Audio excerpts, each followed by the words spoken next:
Я посмотрел статистику, которую оппонирует аудиторская палата, она мне полностью представила, и статистику, которую оппонирует Министерство финансов и Миннацэкономики, это одна и та же статистика.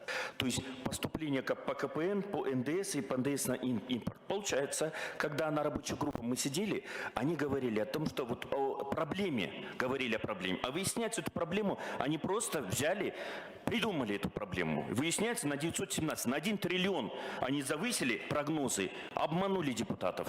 Ну, кто должен же понести ответственность? Спасибо большое.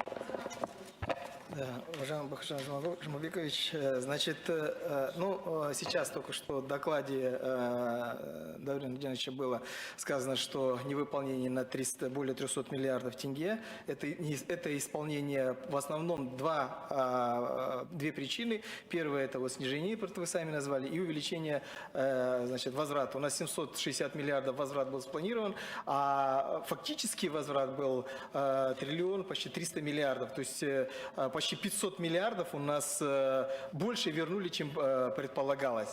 Поэтому вот эта разница в исполнении прогноза. А в части, то, что в обрабатывающей промышленности, действительно у нас, вот если смотреть структуру, по снижению объема добычи, и цена немного ниже была. Фактически за счет нефти, за счет сырьевого сектора у нас идет снижение ВВП на 0,5% пункта, но поскольку у нас разнонаправленный, сырьевой упал, но зато не сырьевой вырос, у нас обработочная выросла, сельское хозяйство выросло, промышленность выросла, транспорт, строительство тоже намного выросло. Поэтому здесь вот это нивелирование именно не сырьевым сектором, сырьевым заменилось, и у нас в доходах действительно только не догнали, вот эта сумма получилась неисполнение.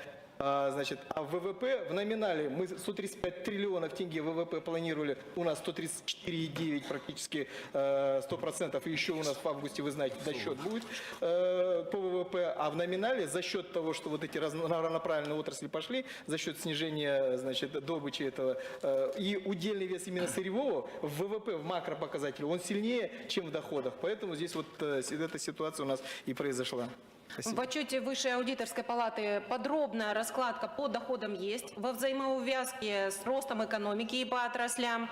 Я думаю, мы на заседании, одно из первых у нас будет посвящено именно доходной части бюджета. Давайте заслушаем тогда.